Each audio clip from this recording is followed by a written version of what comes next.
Hello and welcome to My Mom's Basement presented by Barstool Sports and 3Chi. And this edition of My Mom's Basement is going to be our year-end grades for Marvel, DC, Star Wars, Game of Thrones. We're grading everything. We're like two high school teachers here. We're just grading.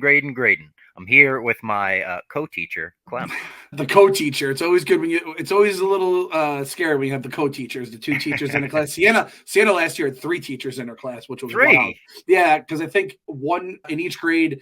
There's like one classroom where there's like co-teachers just in case there are some kids that need like a little extra help. Sienna helps me, so she basically is my co-teacher in life. Shout out Mr. Fox. That's a strong ass teacher Oh name. yeah, that Mr. would be a Clem, strong Mr. teacher Fox. name. Mr. Clem and Mr. Fox. We've got news to talk about as well. It's going to be another episode like last week, kind of just a free swim, as our friend Eddie calls it. Yes, exactly. And Mrs. Fox, I guarantee there's been more than a few of those in the cinematic universes around the world. Mrs. Fox is a hell of a goddamn name for a teacher. Absolutely.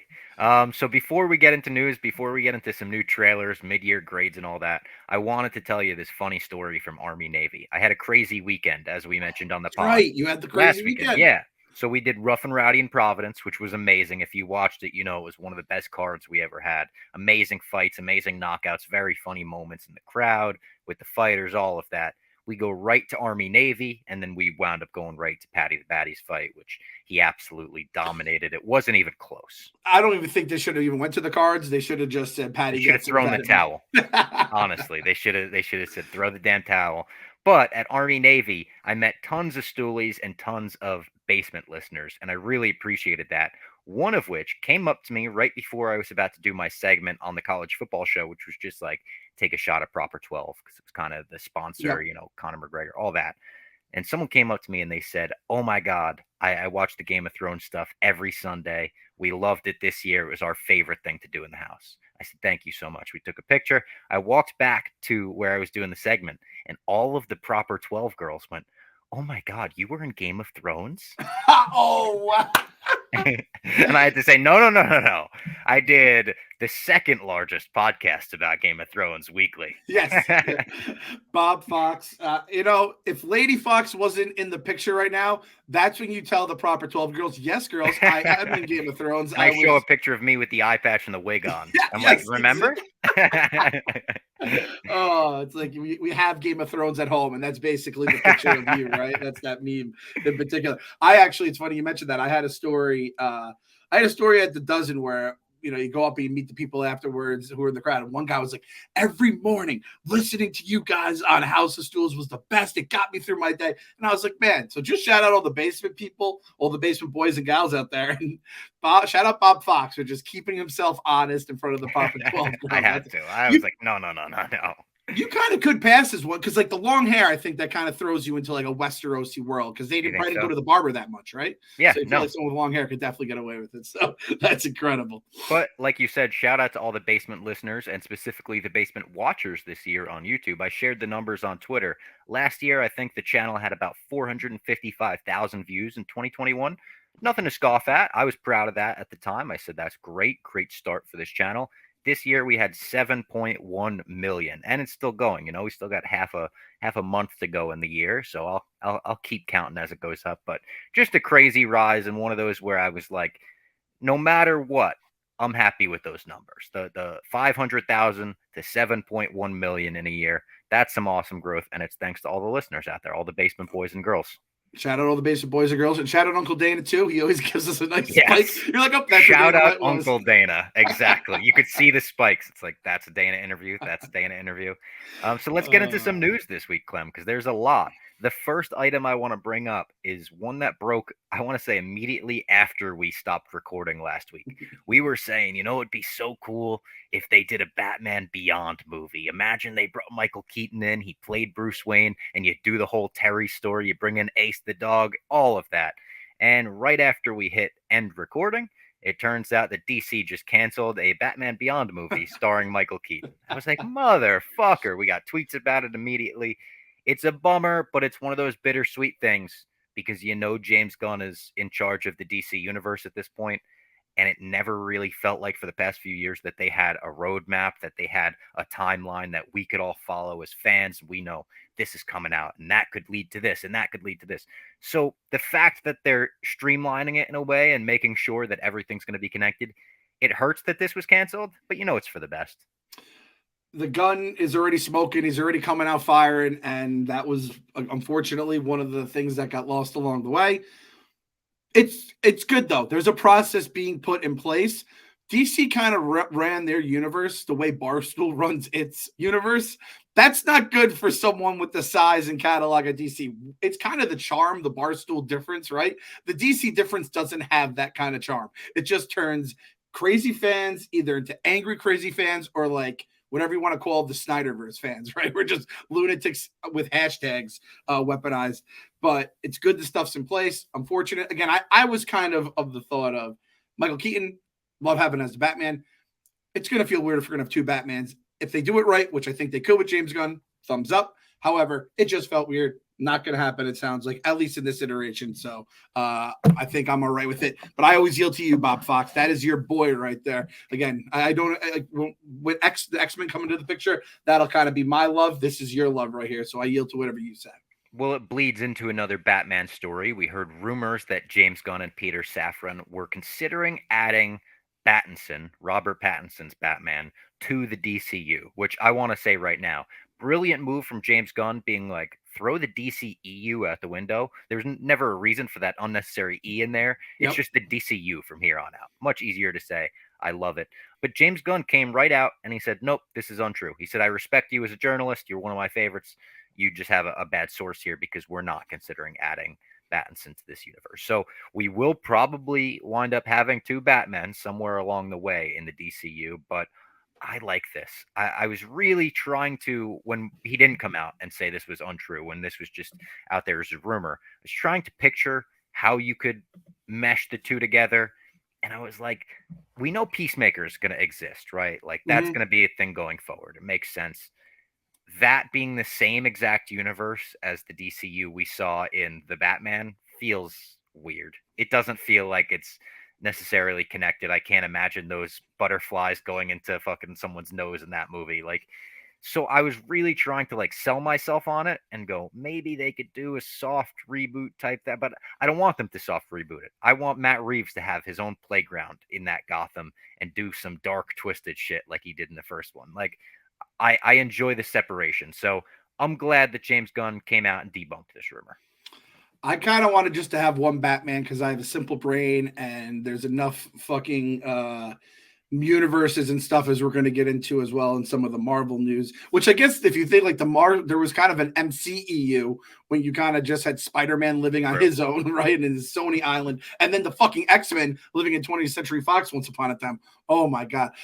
It is nice the thought of everything being pretty much united and you could just have characters go in and out. But then it's like there is something unique that when you're the Batman, and I'm not talking about the Batman as in the Matt Reeves movie, I'm talking about the Batman, and now it's going to be the Batmen. It's just, it feels weird. But this is coming from an outsider. I'll let you guys go with your thing. I was very excited about the thought of this just being one. And why can't we just, like you said, it will feel weird having this dark, brooding Pattinson guy in the same universe as Peacemaker. But it's like, I guess we're just going to have to live with that Batman. You don't want to kind of change Matt Reeves' vision of the entire trilogy or whatever he's working on there. However, I don't know. I just like having just one because you can't have DC without Batman. Like Batman is as important as, would you say who's more important in your mind, them nailing Batman or Superman in this DC universe? Right now, it's Superman. I think. Yeah. I think Batman has been nailed so many times, and someone just nailed Batman. Yeah. So it's like right now, and I think James Gunn even said he's like Superman is our number one priority at this point. Like, make sure we have a great Superman because I really like Man of Steel. I also like Superman Returns, don't love it, but we don't have a modern Superman movie that we could point to like we could point to the original Christopher Reeve. Like, yeah, that is Superman. You know what I mean? And Henry Cavill is a great Superman, but he doesn't have a great Superman movie that everyone's united on loving. If it wasn't for the destroying Metropolis and snapping Zod's neck at the end of Man of Steel, it'd be a much better movie. Destroying Metropolis is a tough look. Yeah. Yep. That's The whole fair. city, you know. And you just again, you're comparing universes. I've seen Marvel, hit a home run with an Iron Man movie. I've seen them hit home run with a Captain America movie. Even Thor found his way through time. Fucking get Superman done, and I realize I'm yelling at James Gunn. I take back the yell. I take back any kind of emotion in my voice. James, can't wait to see you nail Superman. I don't know why I keep going Captain America. Can't wait to see you nail Superman. And also shout out James Gunn for debunking it on Twitter right before we went live, because we were proud to have had a whole entire conversation that would have instantly been like, once you hit the stop record button, been like, well, throw that in the fucking paper shredder. Yeah. Golden Globe nominations came out, and just a few I thought I'd mention. House of the Dragon, tons of nominations, as you would expect. One who didn't get a nomination is King Viserys himself, Paddy Constantine. What? I know. That's Craziness. like the one guy. You start with him and then you go to everyone else. Work down, yeah. It's like, oh, you work at Barstool? It's like, yeah. It's like, and you're like, yeah, I met Dave the other day. It's like, wait, who's Dave Portnoy? It's like, you don't know Dave. He kind of is like the guy who this all started. How did fucking King Vizzy? He was a big snub, I thought. He's the I am flabbergasted. I don't know my Golden Globe nominees. I don't know everyone who's out there. I'm sure there's probably a lot of great choices. I just don't understand how you don't. It's like, what? Okay. I apologize. Rob. Yeah, you broke my brain live on the pod. Angela Bassett did get nominated for Black Panther: Wakanda Forever, and Diego Luna, our boy, got nominated for Andor, which I was very happy to see. Wow. Okay. Good. So those were kind of the basement related nerdy Circus ones. didn't make it, huh? He did not know. Bummer. Unfortunately not. I'm too mad about King Vizzy getting snubbed that I can't even put my anger towards that right now. I was also very happy to see Daniel Craig get nominated for Glass Onion, which will be hitting Netflix, I think, like next week or the week after, 23rd. Okay, well, that's big news for the podcast, because my wife and I were going to try to go to the movies. We just knew that wasn't going to happen with kids. Then everyone I've known, a little quick aside here, everybody I know has gotten sick in the last month. It's like family, friends, co-workers. If you look at the NFL, all the fucking NFL lists are filled with like illness, and it's not like all my favorite NFL players. Yeah, everybody's fucking. I said the other day, if you didn't get sick in the last month, you have the greatest. You have a 99 overall immune system. It's crazy, and it's flu, it's COVID, it's RSV, it's stomach shit. It's just nonsense. So that's just a quick little aside there. What were we even talking about? I apologize, Bob. I'm all fired up right now. We were talking about Golden Globe nominations, but you're fired up. You got your brain broken. So let me give you a news item that's going to bring you back up and rejuvenate you. Iron Man has been added to the National Film Registry. This is being recognized as a piece of history, essentially, now. And also, I thought this was worth bringing up. Jonathan Majors, our new Kang, was asked about his favorite MCU films. And he said Iron Man is his favorite, followed by Black Panther and Endgame. So when I saw that quote from Jonathan Majors, I'll start with that one first.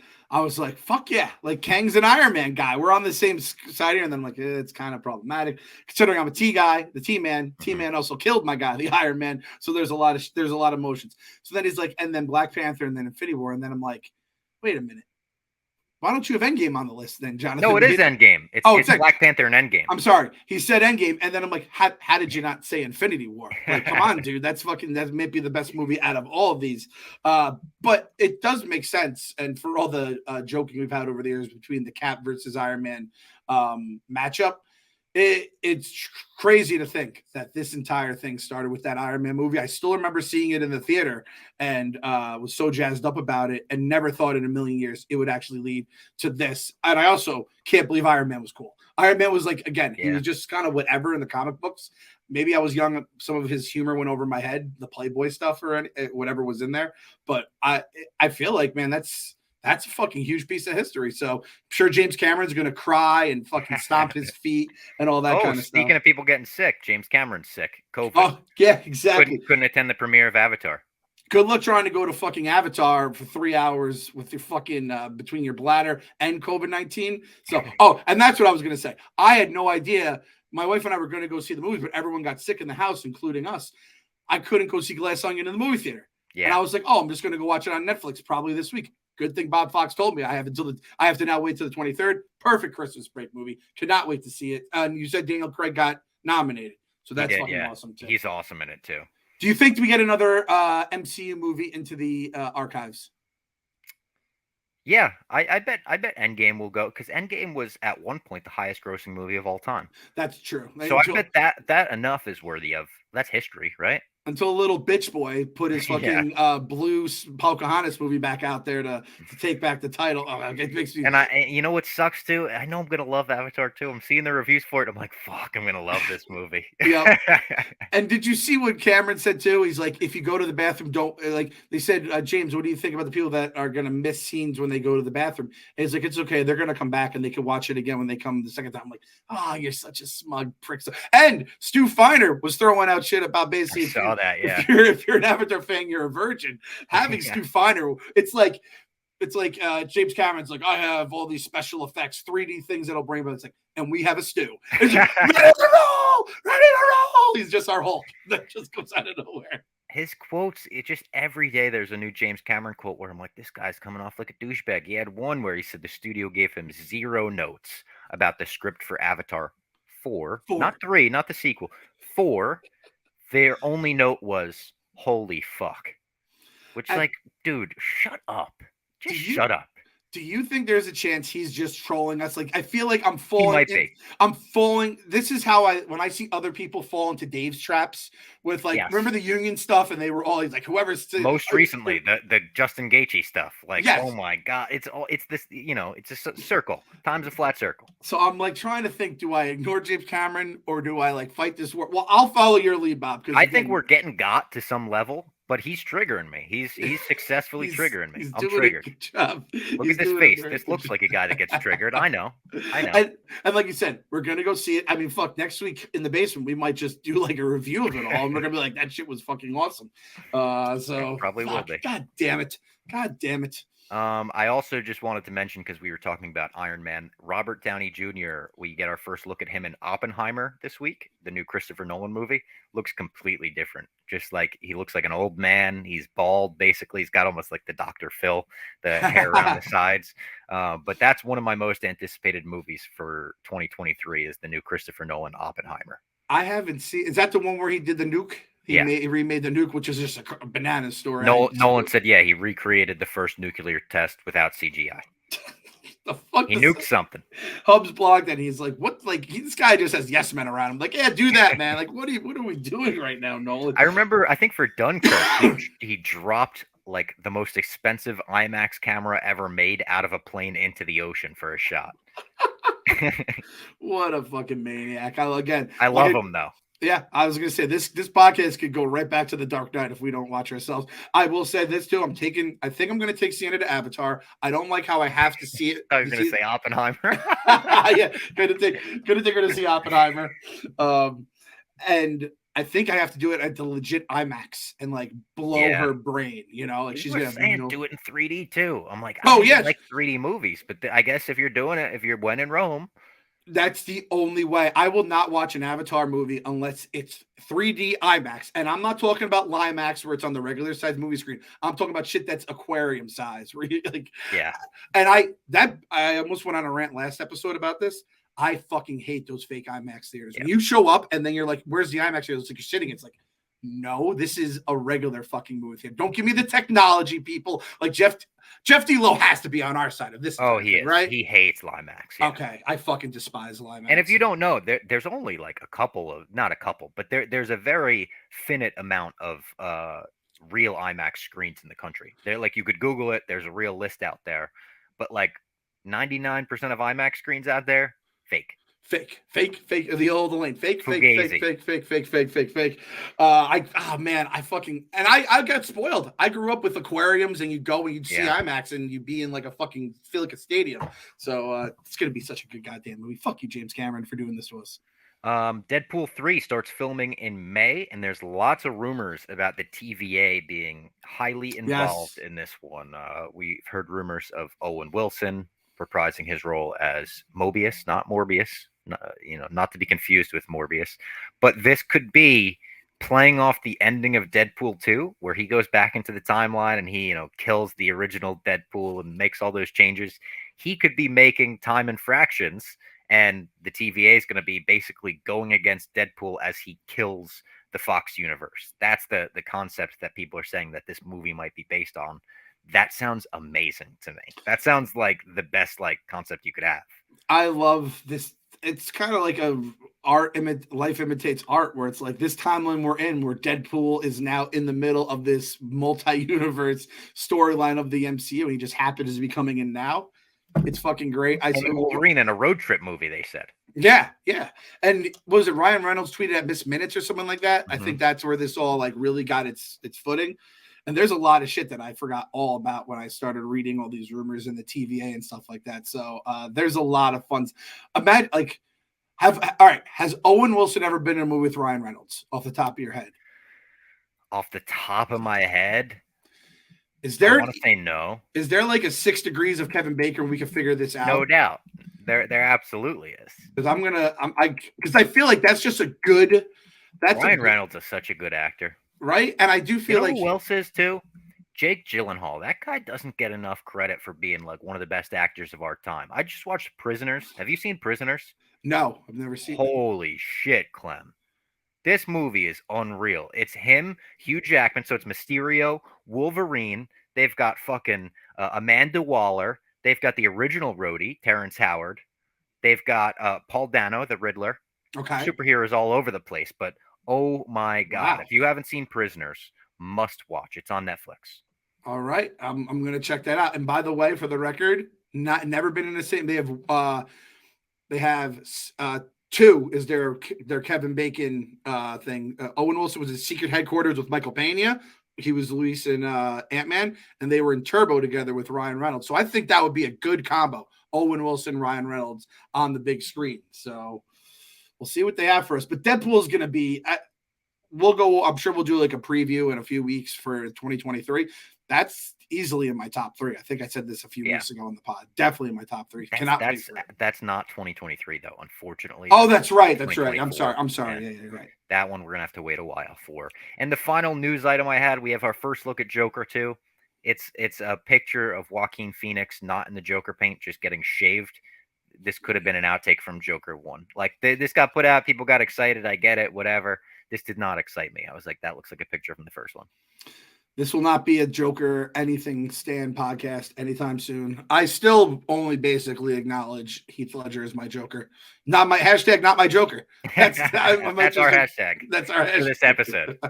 Hashtag not my Joker. So that's the news for this week.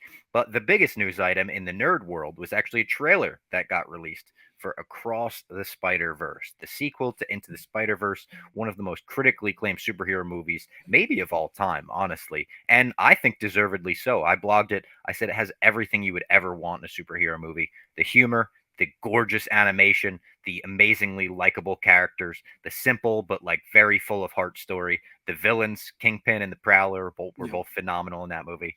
And this one is going to be even bigger and badder. 6 different universes they're going across, 240 characters in the movie. This is the largest crew ever assembled for an animated film. And the trailer looks really cool. It looks gorgeous like the last one. Tons of Spider-Man. We saw like the PS1 Spider-Man, the Insomniac Spider-Man, the Bombastic Bag Man, tons of random Spider-Man, the Ultimate Spider-Man, every Spider-Man you could imagine. And we see, most importantly, Spider-Man 2099, aka Oscar Isaac's Spider-Man, and Jessica Drew, the first black pregnant Spider-Man, and I'm sure the internet reacted to that very rationally, you know. But I think this looks awesome. I said I'm going to be slinging webs all over the theater in June. Yeah, this movie was a big deal at the Casa de Clem because the kids liked it so much. I liked it too. I liked the humor of it all. I liked the Spider Pig or whatever his name was. I have Peter Porker. Peter Porker. so fucking good. And I appreciated the humor when they're making fun of the old Tobey Maguire stuff, or how the fucking ice pops never looked right. They were all like, disfigured and shit like that. So this has an opportunity to be awesome. Again, you're more of the Spider-Man guy of this podcast as well. So I feel like there's a lot of different Spider-Men you're going to know that you're going to be very excited about. With those characters, are we getting a ton of the villains too? Do you think we're getting like I didn't think about that. You know what? Probably not. If I had to guess, I would say probably not, because No Way Home did that. Yeah, that's where I was gonna go to next. And isn't it weird that we just never got 6 people that were Sinister Like the in No Way Sinister Home? Six, yeah, we get the 5, yeah. That's like still bugging me all these It's like a months later. 99% loaded, and you're like, Yeah. come on. I think there's a villain called like the Dot or something in this one, and he might be a new villain. I'm not sure, but he's done something to piss off all of the Spider-Man in the multiverse. Because that one shot at the end where they're all running towards him, everyone's quote tweeting it saying, "What the hell did this guy do to make every Spider-Man in the entire galaxy come after him?" But there are rumors of like the Toby Spider-Man, the Tom Holland Spider-Man, all of them even possibly making appearances. I don't know how that would happen. Do you just animate characters to really look like them? Or do you do something where it's like a Roger Rabbit human drops down into an Oh, animated universe? Like, I don't know. But I'm really excited about that. And the Spider-Man that I'm actually the most excited to see in this movie was absent from the trailer. It's Spider Punk, who is a British Spider-Man that plays guitar in a rock and roll band. And he's got like a mohawk and everything. He wears a denim vest. Badass. He's from the Spider-Man comics. I think he debuted in like 2015, and then they brought him into the PS4 Spider-Man video game. And he's one that I play as constantly just because it's like so up my alley. So I'm very excited to see him as well. He's going to be played by Daniel Kaluuya, who is the star in Get Out. He was in Nope. Very great actor. some of the different Spider-Men from video games over the years, I could definitely be very happy seeing them in there as well. Spider Pig from The Simpsons. I'm trying to think of what other kind of spiders we have out Oh, there. Spider Pig. Yeah, that Yeah. would be really funny. Now I'm gonna say this, and I'm preaching to the choir right here too, but this is coming from someone that has a little special place in my heart because my kids liked it so much, and I really liked it. There is a part of me that's like, don't fuck up what you have right now. You Yeah. crushed the first one so well, and I thought this before Infinity War too. When you're taking in a lot of new characters that have never been together before, it can be like just wash out, and I really don't want that to happen here. So I am concerned about that. So that's kind of my one concern heading into this, but if they crush it the first time, there's no reason they can't crush it the second time. Yeah, and I do hold the first one to such a high bar that I said in the blog, I don't know how this one could possibly hit it, but I'm there for them trying. I'm definitely there for it. And you got to have a good soundtrack too, because the first one had such a good soundtrack. We got the Post Malone song. Somehow Sunflower became like my kid's go-to song for like a year and a half straight. I don't know how it did. They just fucking loved it. So that just brings me right back there. And I It's was got saying an the same all-time thing. Biggie drop in it Yeah, too. oh, that's right. They do have the Biggie Yeah. drop. See, there's so much fun, cool shit in there. Did you? I believe you said that's your favorite Spider-Man movie ever. Is that correct? It's really like it's up there. It's that No Way Home is up there at this point, and then Spider-Man 2, the It's in Tobey. the rotation, we'll say, Yeah, because those things can change. no I like, doubt it's in the and rotation. I think it's the most rewatchable. Like it's the one that I've thrown on to have on the background like the most by yeah. far. And the humor in it holds up so well. It's a line that I've brought up multiple times on this podcast, but Kingpin in the beginning when he just hears Miles run away and he goes, "Kill that guy." Cracks me up the way he just says it. So ruthless, so quick. When they throw a bagel at someone leaving the facility and it hits him in the head, it just says bagel above his head. Yeah. Like all of that kind of stuff, it's so great. So I'm looking forward to Across the Spider-Verse. That is one that we will get in 2023. That comes out in June. I can't, and I had no idea it was coming out that quick. Did you know that a trailer was coming?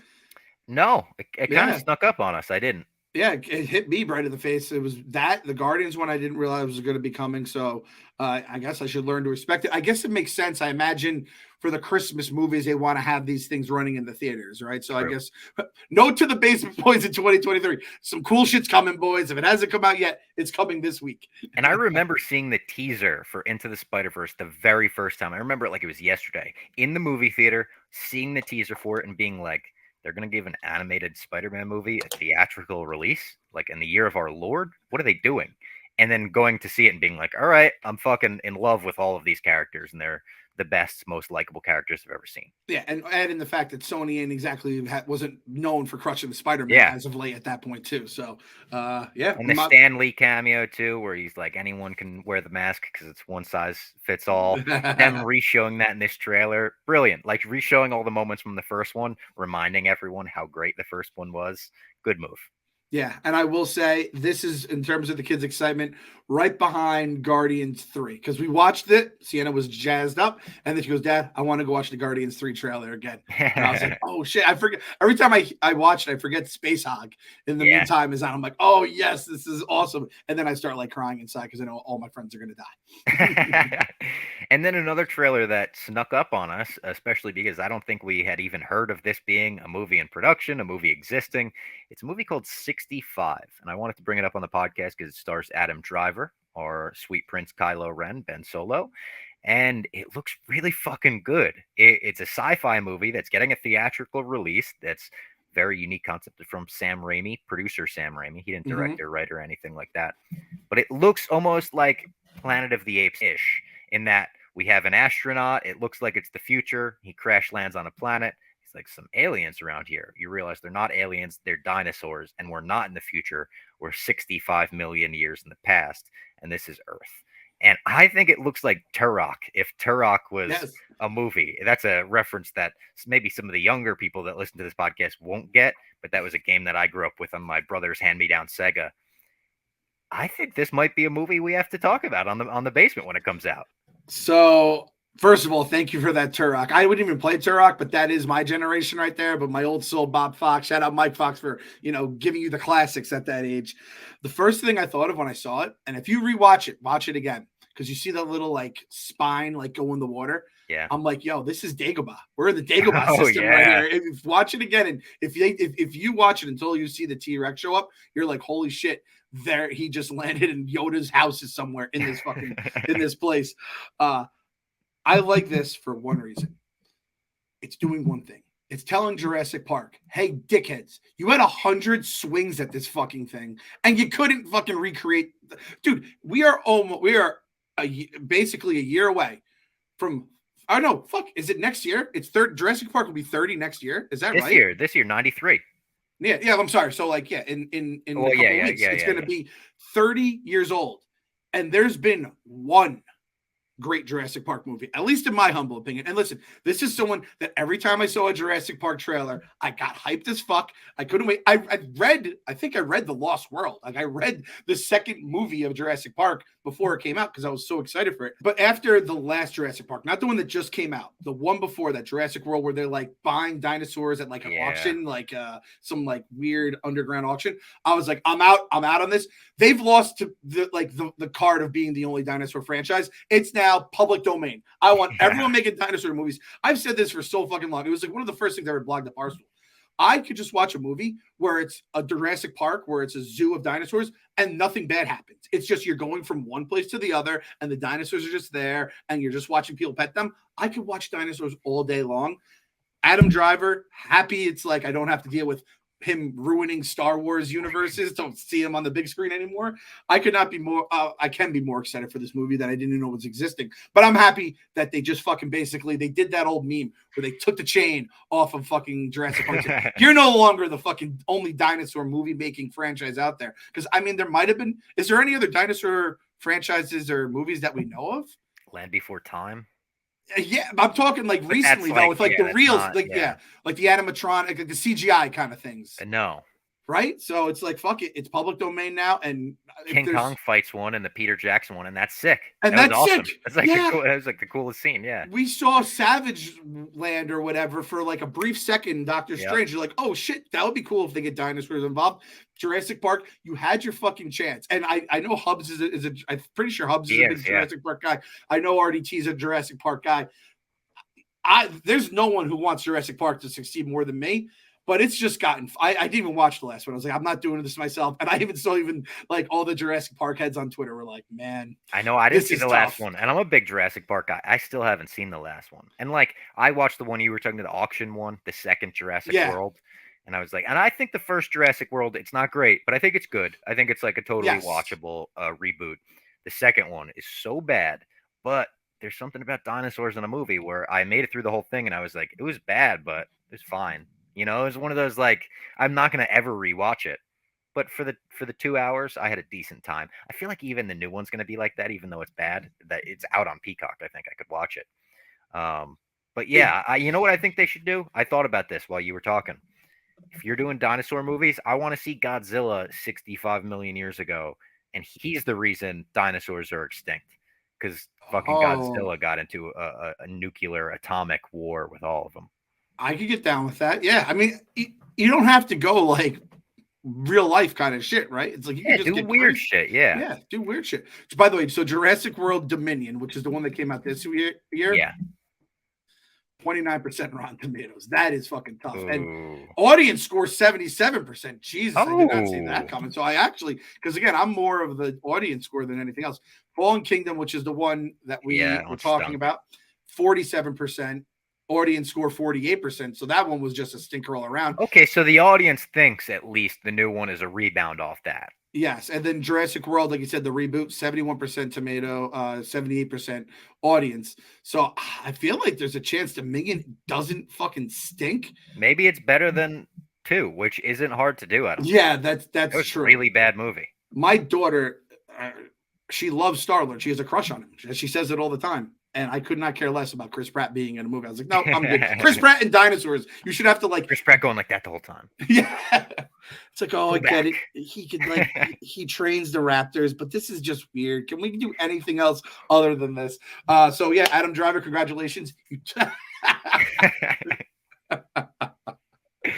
uh, Adam Driver, we're happy to see you getting more work and happy to go to games, concerts, shows, mhm. and more using Game Time. I'm going to the Radio City Christmas Spectacular this week thanks to Game Time. Created by fans for fans, Game Time is the ticketing app that makes it easier than ever to score last minute deals on tickets to sports, concerts, and shows. They guarantee the lowest price as well. If you haven't given them a shot yet, I don't know what you're waiting for. You guys are going to love this app. We've had tons of Barstool fans using it. They're hitting us up on social media talking about the great deals that they're getting.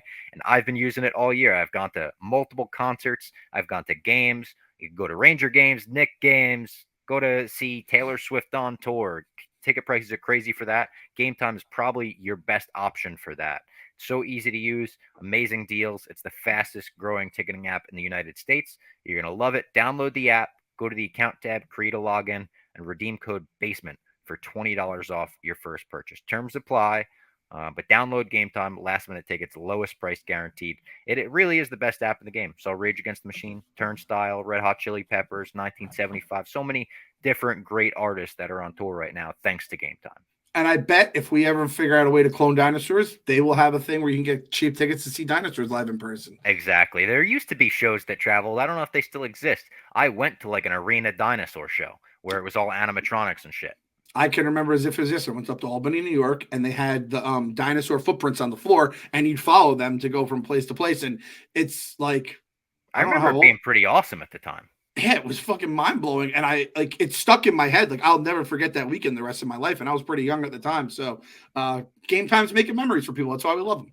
I also remember this is another random tangent, but my dad worked one of those dinosaur shows as a stagehand, and That's a dinosaur. yeah, the guy in the Velociraptor suit was fucking with the stagehands, and he would go up to the Oh, stagehands and he would fucking scare them. My dad did not. He's an Irish Catholic. Like you don't do that to one of oh, those guys. Kind of a hard ass.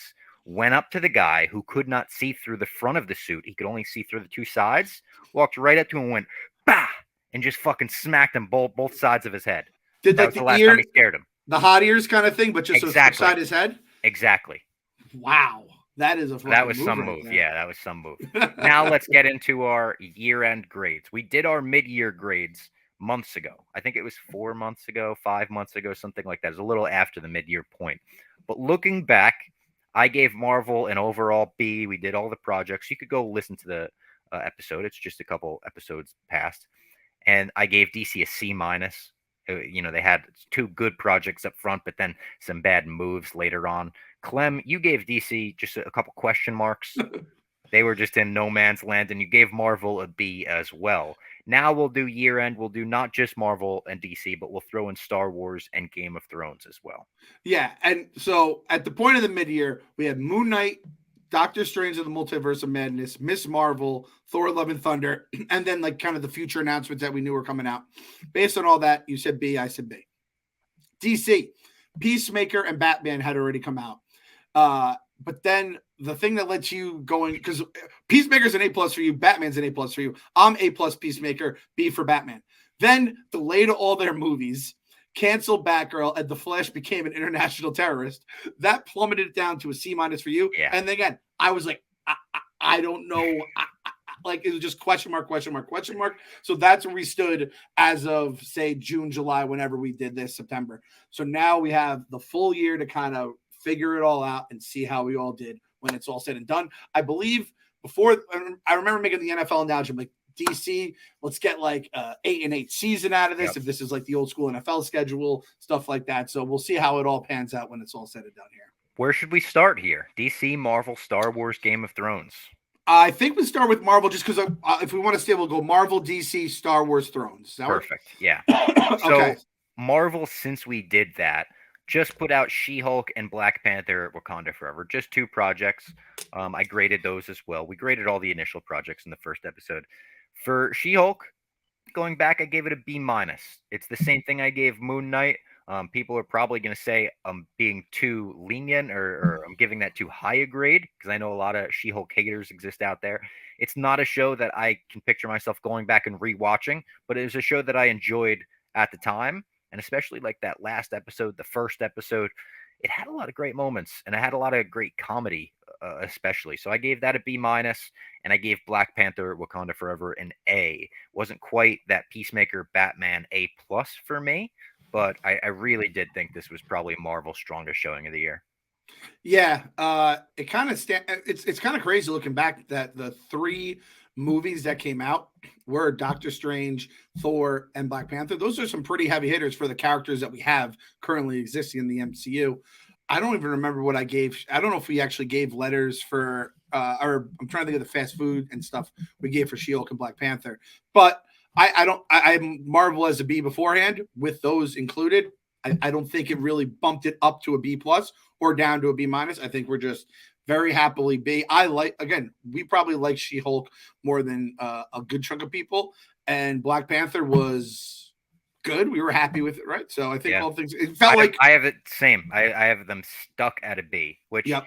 is okay. You know, it wasn't their most amazing year. We didn't have projects left and right where we were like, thank God Kevin Feige exists on this earth.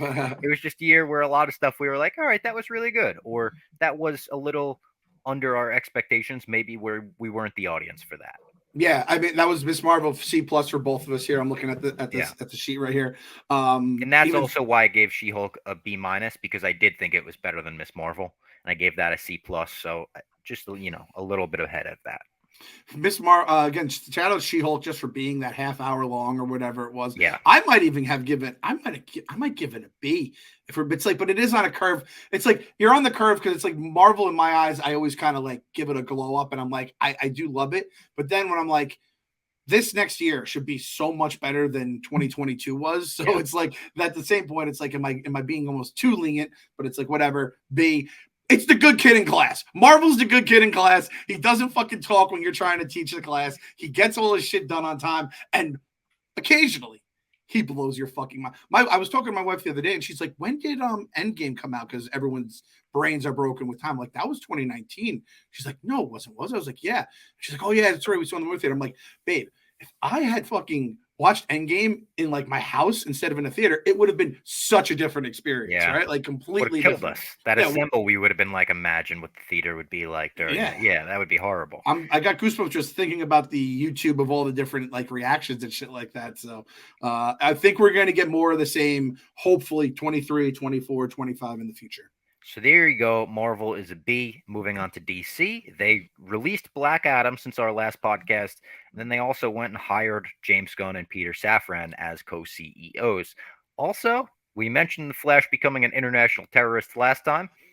He's been on his best behavior since our last episode. That helps. If we're bringing that up last time, let's bring it up this time. He's not a good guy. We're not praising him in any way, but he has not gone down any, at least like horrible newsworthy rabbit holes since our last one. So for Black Adam, I gave that a B minus.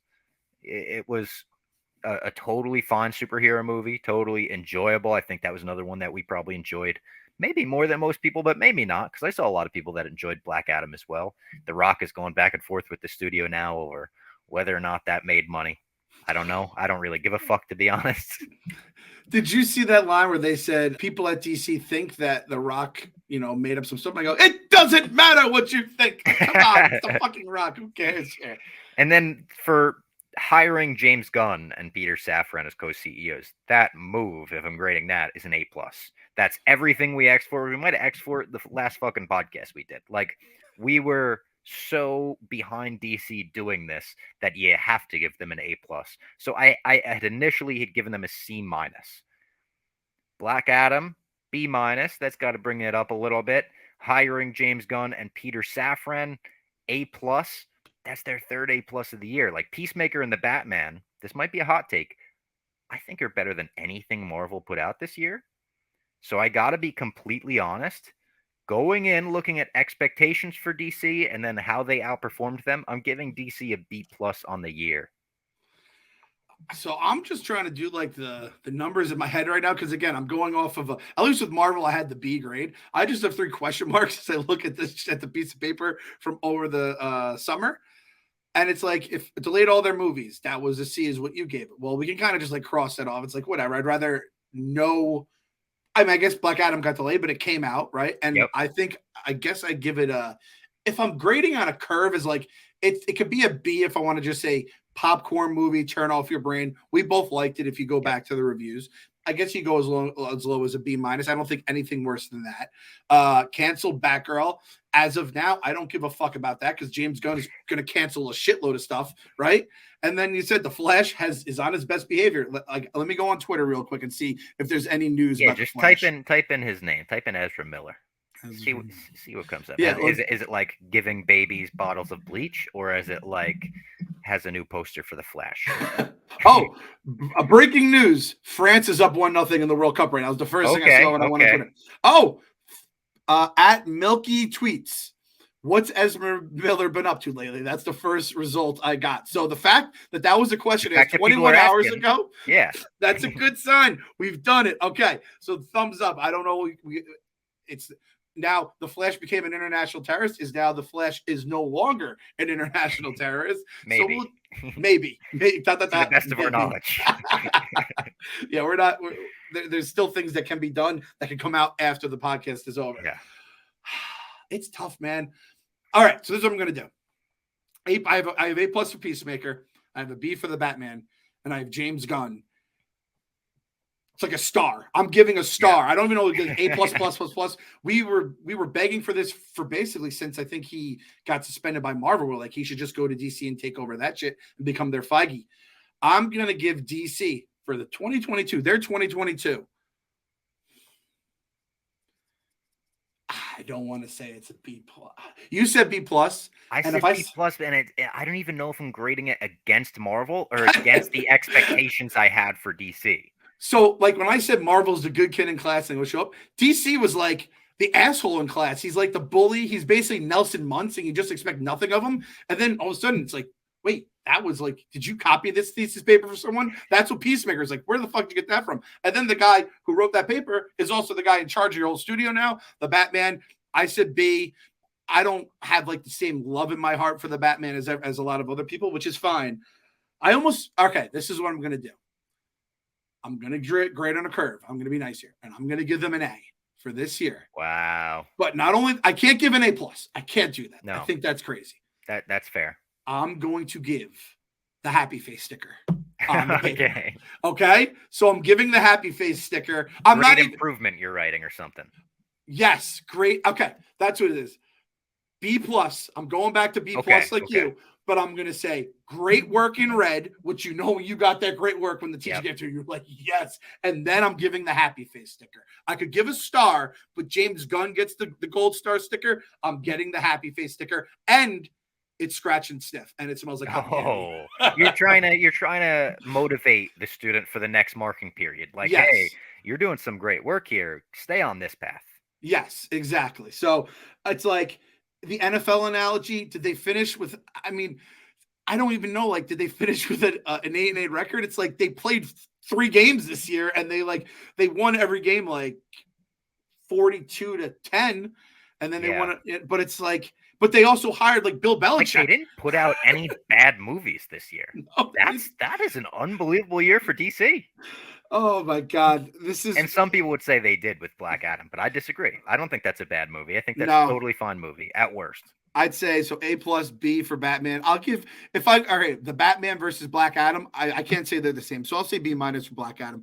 I think that's fair. But I'm starting to feel like I'm the whole like Gordon Ramsay meme where it's like, oh, that's so cute. Like I'm treating them with like kid gloves, and I'm just slapping the shit out of everyone else. But I think we're being fair here, right? Yeah, this is a troubled kid who has, like you said, a couple thesis papers where we're like, okay, but the potential is here. Like, Yeah. we see, and he just hired Albert Einstein as his tutor. Yeah. We're like, all right, this kid knows what he's doing. However, 2023, you come in and you start giving me that old garbage you were giving me in 21, 20, 19, 18. It's like, no, the curve is going to start going the other way. Like, we're on our last straw. See me after class stuff. Yeah, exactly. Mr. Fox and Mr. Clem say see me after class. All right, Star Wars. We had Book of Boba Fett, which started December 29th of last year, so we're going to count it towards this year. Obi-Wan Kenobi, Tales of the Jedi, and Andor. Book of Boba Fett, I'm starting off with a B minus, which some people may say is again maybe too nice, but there were a lot of great moments in that show I want to remind people of. The actual Sarlacc escape, the train heist with the Tuskens, him going into Tashi Station, seeing Luke's old friends and fucking up that gang for messing with them, him mowing down that gang from the Slave One. There were a lot of him riding the Rancor in the end. A lot of great moments. Cad Bane, the fucking Mandalorian stuff. I know that was its own show, but that was in Book of Boba Fett. So I'm gonna give Book of Boba Fett a B. Wow. I know I said B minus, but I'm gonna go B. I just convinced myself B. Okay, I'm gonna give it. I'm all right. I'm gonna give C plus because the Mando stuff brought it up a good amount. So I'm gonna say C plus for Book of Boba Fett. I'm gonna say, it's tough. I'm going B minus Obi-Wan Kenobi. I thought it was just a little below Book of Boba in terms of the enjoyment I got out of it. Every time I'm like, all right, I'm going to give it this, give it that. And then I remember the Spy Kids. I remember the Leia chase scenes. Yeah. Man, all right, C plus for Book of Boba Fett because the fucking Mando stuff was awesome. Oh, the Mando stuff are some of the best Mando episodes, including all the Mando, like in his actual series. I don't think I give Book of Boba Fett a B minus because I was so bummed. C plus for Book of Boba Fett. C for Obi-Wan. You sent me oh no, was it you or some? No, I saw it on Reddit. There was the picture of when they cut his Vader's mask off, and I was like, oh, that was fucking sick. The Vader stuff was so cool, but there's nothing else. They did nail Vader. And then we lost. What was the name of the guy that we lost? And they were like, they were so devastated by his name. I don't even remember his name. God. Ice Cube's kid. Yeah, we're going to call him Neil. Neil, I can't believe we lost Neil. Ice Cube's kid was like, nope, there's no way. O.J. Jackson's like, no way I could actually join the rebellion. It's like, please, okay, I got like have all my ships. I'm ready to die for Leia. Yep. Oh, no. Yeah, no, but then this is gonna drop to like a D if we keep talking. Let's rebound here. Tales of the Jedi. I went A for what they were going for. I was like, that was pretty perfect. 15-minute episodes. Again, it wasn't this masterpiece of a 2.5-hour film or whatever, but it was just little 15-minute episodes. The Dooku ones were amazing. Would have given it an A plus if the Ahsoka ones were as good as the Dooku ones. And then for Andor, I went A plus. I was like blown away by Andor as we were every week. We compared it to The Mandalorian. So I feel like if you're given those comparisons, Andor was the dark horse of the year. You looked at all four of these shows pre-2022, and you probably said Andor, I'm looking forward to the least, or maybe Tales of the Jedi, but you compare those two. This was far and away the best Star Wars show of the year. Yes. So Andor, I think I had said it when we were wrapping up. Like I was like, oh man, this might be tough to do a recap for. And by the end, I was looking forward to every episode. I'll give it an A. I can't give it an A plus because again, I think it's like the Thrones of Star Wars, but I don't think I ever had like the same feeling in my stomach for it as I do for Thrones, but it was fucking awesome. I mean, I'm still mad that our boy Circus didn't get a nomination in the Golden Globes. Tales of the Jedi, I guess I'll give it an A- just because it's a cartoon. And I feel like with cartoons, you almost get like a little advantage where you can be even better than not having to deal with some of the live action shit. But I liked it a lot. So I don't know what that is altogether. Just like gut, I'm giving the year for Star Wars a B- because I do think the lows were low. I think Andor did. If Andor came out first and we ended the way we started, I think I'd have a much worse feeling in my stomach about it all. But Andor did a lot of stuff. If I was writing something on the paper, I'd be like, is everything all right at home? Because like I've seen so much good from you this year and I saw so much bad from you this year. It's like, is there something going on? Do I have to like call I have the a principal? I have a B overall, same as I had for Marvel. Okay. I'm kind of just I had a B minus, B minus, B, A plus. I remember being like mad by the end of some of those Boba Fett and Obi-Wan things. Because again, I feel like we were like, all right, this is going to pay off. The fucking back to tank. God damn it. The We flashback went thing. back there so much. Oh my god, yeah. And then Andor teased us with the little flashback of him as a kid. And then that kind of just like they were like, we're leaving. That might have been like they filmed 3 flashbacks and then Book of Boba Fett came out and they were like, stop with the flashback. Stop. No. I remember saying that. I was like, listen, guys, if you have all these flashback things, like just cut them right now because we're going to lose our mind. You guys can't do this anymore to They us. just cut away to a still shot of Baby Yoda for like 4 minutes. We're like, what the fuck? But it distracts us. We're like, that's fine. It's Baby Yoda. And we are getting The Mandalorian Aw. March 1st. That's the official date for The Mandalorian Season 3. Bad Batch, January 4th. Mandalorian, March 1st. So we'll probably have a preview at some point for the 2023 season of Nerd Stuff, and that is going to play big in the Star Wars world. Are those two? And then House of the Dragon. This isn't something where we have a Game of Thrones universe where we could judge this project, and this project. But Game of Thrones is back. We talked about it mid-year where we said, I think this is going to bring people back into Game of Thrones. I think this is going to be a good show. Kind of nailed that one, Clem. Tell him, Robbie. Tell him from the fucking rooftops because we would have gotten killed if we were wrong. No, everyone's pretty nice in the basement. They wouldn't have said anything. But if we're looking at shows for the year, I gave Peacemaker an A+, I gave Andor an A+, I would give House of the Dragon an A+ as well. It would be these 3 shows and then maybe like Severance as like the shows that I thought were truly the best shows of the year. I'm going to say an A. I'd lump Stranger Things in with it too because that was this year. Yeah, forgot about that. Yeah. And wait, was the oh god damn it, Bob! I can't even ask you the next universe. The Boys. Yeah, that gets an A as well because you still haven't watched it yet, huh? I'm telling you, Bob. Listen, one of the very few perks. I shouldn't say very few. One of the nicest perks here at Barstool is that we get off the week of Christmas and New Year's. Now, off at Barstool doesn't mean anything. I basically be working just as hard, if not harder, because less people are working. So I'll be doing stuff with the blog and shit like that. However, I'm just going to politely ask you if you can find a few hours with Lady Fox to watch. It's like 10 episodes. We're going to do it. Okay. Thank you. We're going to do it. That's all I'm asking. Promise. I'll give the boys an A individually. I don't even remember much about season 3 because I binged it all at once, but everything was an A+. Everything is so fucking good. A for Game of Thrones. We called it. It feels good to be right. It was good for the basement. It's going to probably help keep the lights on a little longer. I don't know.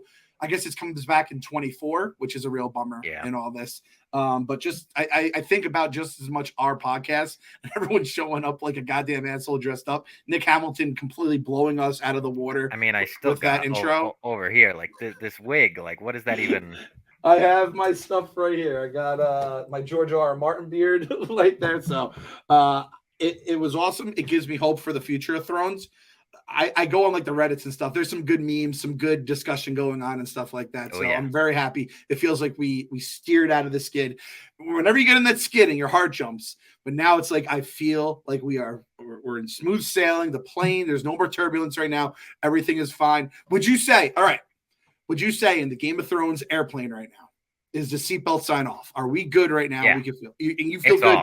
Yeah. You feel good taking it off. You're not gonna be like, oh shit, I'm gonna like drop 20 feet, or 200 feet instantly. There's a dragon above the plane. No, Exactly. No, I feel good taking it off. Do you feel good about all these? And we'll go MCU, DC, Star Wars, and Thrones. Would you take your seatbelt off if they were airplanes in terms of any chance of turbulence, and you're going to just get fucking mollywopped and thrown across the plane? Honestly, I feel like even if you thought one of these had a down year, I think they all have a great outlook towards the next year. Between Mandalorian coming back, between Ant-Man and the Wasp Quantumania and Kang and Guardians 3, and then DC, just James Gunn taking over in general, I think everything has a good outlook right now. So I agree. I will say if Mando wasn't coming so early in the year and it was a bunch of other projects I didn't know of, I would still not take my seatbelt off for the Star Wars. I'd say, all right, Okay. I'm not gonna like there might be a bit of bumpiness, a little patch of bumpiness coming up. Nothing worse than when the pilot says that. Or No. no, I'll tell you what's worse when the pilot's like, all right, folks, this is gonna be a bumpy ride. We've been talking to you, just like motherfucker. You start white knuckling it before you even take off. Yeah. Star Wars would have me concerned. I feel very good about Mando. He's back with Baby Yo. We got to see Luke. Everything's fucking good. So other than that, like Mando, I know the first half of the flight's gonna be good, but I'm just gonna keep the seatbelt on just in case it gets bumpy in the second half of the year. So we'll leave it at that. For Star Wars, I know it's not Star Wars, but I kind of count Indiana Jones in there as well. You know, it's like they've always been connected. That comes out next year. I'm like, yeah, that's Lucasfilm. Yeah, everything looks good. It's so funny how like they couldn't be more different in terms of where everything takes place, but they are like cousins. They're weirdly linked. Yeah. Yeah, they're very weird cousins, and it does kind of like play out. Is the Venn diagram of fans, like I don't know any Star Wars fans that are like, oh, I don't like Indiana Jones. Like they have like similar themes, or I don't know. I don't know what it is about the movies, but I feel like everyone that loves Star Wars loves Indiana Jones and vice versa. It's the Lucas stuff. It's the Harrison Ford common DNA throughout it all, and it just the music, right? It all kind of does John add Williams, up. Yeah. It all adds up. And I think they were both in Hollywood Studios, right? Is that Star Tours and Indiana Jones? So you had those two. So I do think whatever the reason for all that, there is something there that is, again, not brother sister, but definitely cousins. Kind of stuff. Totally, yeah. Definitely cousin kind of stuff. I'm also going to throw this one at you. You didn't see this one coming. I have a prediction to make right now before we even get into the new year. There is going to be a new cinematic universe that I don't know if we'll cover in the basement in depth, but I do think it is going to be the next big thing, at least in terms of making money. Wow. Outside of all of these? Yes. The Nintendo CU. You're right about this. You're so right about this. Super Mario on the horizon. You know, we've got a Sonic already. They've done Super Mario and Sonic go to the Olympics in a video game form. Oh my God, they're just gonna do all the Nintendo games, right? All the Nintendo games. There's so many characters, so many ways you can go. And again, I'm kind of looking at this as much as a father as I am a basement boy, but also someone that's going to see these movies for both myself and my kids. They are so fucking stoked for this Mario movie. And again, they're throwing Chris Pratt in there. They have all these big voices. They have the money. Everything looks awesome. I just saw they had like a second little teaser that they dropped. And then I saw that there's a Universal Hollywood, so the one in California, they're getting a Mario World, just like they have in Japan. Which I'm also like, how do the Basement Boys become the Resort Boys? And that's our first review, maybe. If anyone wants to give us the corporate card out there, we'll film it on an iPhone. I know we can't even fucking get a producer for this podcast. I'm not asking for a producer for a fucking video. We'll tape it on the iPhone. Just give us the park passes and the flight and the hotel. We'll handle the rest there. But I do think that Nintendo is going to see like, holy fuck, there's so much money to be made here. And the thing is, I don't know, out of all these universes, there's a feeling of happiness as much linked to the intellectual property as there is to Nintendo. Like I see Mario, there's nothing in my heart that's like, man, I hated the prequels or I hated the sequels or I hated the way they fucked up Superman. Like they never fucked up Mario, right? And it's a clean slate. It's a clean slate, and it's just years of happy times with Mario Kart, Mario Party, all the different Mario games and everything else. And there's so many ways you can go with. You go Yoshi, you go, and there's girls involved. Luigi's Mansion, like it. All of it. Yeah, Donkey Kong. AJ is fucking obsessed with Luigi's Mansion. It's been 2 full years. He just plays this game nonstop, and it's starting to piss me off because I've just watched the same game for 2 years in a row. So that's my like big prediction is the Nintendo CU will be basically catapulted because I think that movie, I'm going to put like an 89. It'll get like... I think that movie's going to make like $1 billion. I saw the list of the highest grossing movies of this year, and Minions Rise of Gru was like top 5. And that was the first thing I thought of. I was like, oh my God, Mario might be fucking number 1 next year. How do we buy stock in movie money? do we have to like work for Universal? Because I'm trying to figure. I just want to bet that they're going to make all the money, and then I can make Can we just money. buy Nintendo stock?